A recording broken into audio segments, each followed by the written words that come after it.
వందనాలండి. ఈరోజు అక్టోబర్ 16 తూరు సీదోనులో ప్రాంతానికి చెందిన స్త్రీని గురించి, ఆమె విశ్వాసం గురించి కొన్ని జ్ఞాపకం చేసుకుందాం. మత్తయి 15:21-22. యేసు అక్కడి నుండి బయలుదేరి తూరు సీదోనుల ప్రాంతంలోకి వెళ్ళగా, ఇదిగో ఆ ప్రాంతముల నుండి కనాను స్త్రీ ఒకటి వచ్చి, ప్రభువా, దావీదు కుమారుడా, నన్ను కరుణించుము, నా కుమార్తె దయ్యం బట్టి బహు బాధపడుచున్నది అని కేకలు వేసెను. ఈ అన్యజనులలోని స్త్రీతో యేసుప్రభు కలవడం ఒకేసారి జరిగింది. ఆ సమయంలో ప్రభు యూదుల ప్రాంతం నుండి తూరు సీదోను ప్రాంతానికి వెళ్ళాడు. అది అన్యుల ప్రాంతం. ఈ కనానీయురాలి రక్షకుని సమీపించి దయ్యం పట్టిన తన కుమార్తెను స్వస్థపరచమని వేడుకుంది. ఈమె యూదురాలు కాదు, అన్యురాలనే విషయం గమనించాలి. దేవుడు ఏర్పరచుకున్న జనాంగానికి ఉన్న ఆధిక్యతలు అన్యులెవరికీ లేవు. ఈ సంఘటన జరుగుతున్నప్పుడు నెమ్మదిగా ఆ స్త్రీ యొక్క లక్షణము, ఆమె విశ్వాసము బయలుపరచబడ్డాయి. ఒక తల్లి హృదయాంతరంగాల్లో నుంచి వచ్చిన బాధతో కూడిన వేడుకోలు చూడగలం. ప్రభువా, దావీదు కుమారుడా, కరుణించుము అని ప్రార్థించింది. అయితే అన్యులకు దావీదు కుమారుడా అనే పిలిచేందుకు హక్కు లేదు. అంతేకాకుండా యూదుల మెస్సయ్య యుద్ధకు కూడా రాకూడదని అనుకునేవారు. అయితే ఆయన అందరికీ ప్రభు అనే సత్యం తెలుసుకోవాల్సిన అవసరం ఉంది.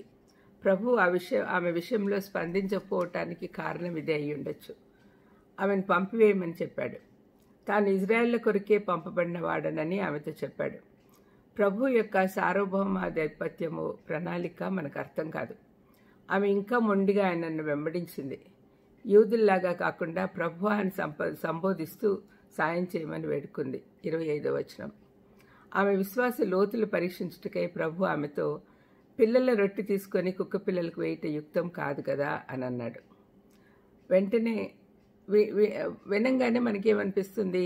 ప్రభు చాలా కఠినంగా మాట్లాడుతున్నాడు అనిపిస్తుంది. కానీ ఆనాటి యూదులు అన్యులను వీధి కుక్కలుగా భావించేవారు. కానీ ప్రభు వాడిన పదానికి అర్థము పెంపుడు కుక్క పిల్లలు, అంతేకాని వీధి కుక్కలతో పోల్చలేదు.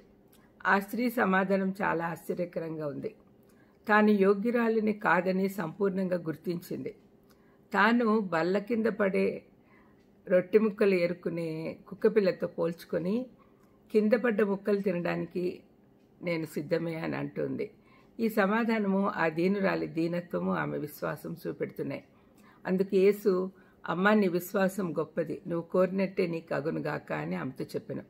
ఆ గడియలోనే ఆమె కుమార్తె స్వస్థత పొందెను అని 28వ వచనంలో కనపడుతుంది. ఈమె దీర్ఘశాంతము, ఓర్పుతో కూడిన ప్రార్థన మనకొక మాదిరి. ఆమె విన్నపము తగ్గింపు స్వభావం, విశ్వాసంతో మిళితమై ఉంది. దేవుని ప్రణాళిక మనకు అర్థం కాకపోయినా ఆయన తగిన సమయంలో మనల్ని ఆశీర్వదిస్తాడు అని గుర్తించాలి. ఆ స్త్రీ విశ్వాసము, తగ్గింపు ఆమె ఆశీర్వాదానికి కారణమైంది. ప్రార్థన చేసుకుందాం.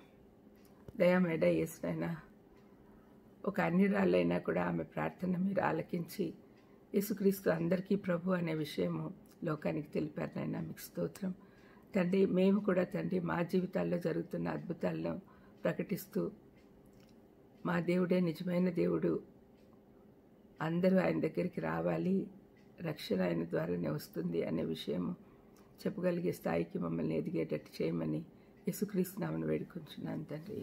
ఆమెన్. God bless you.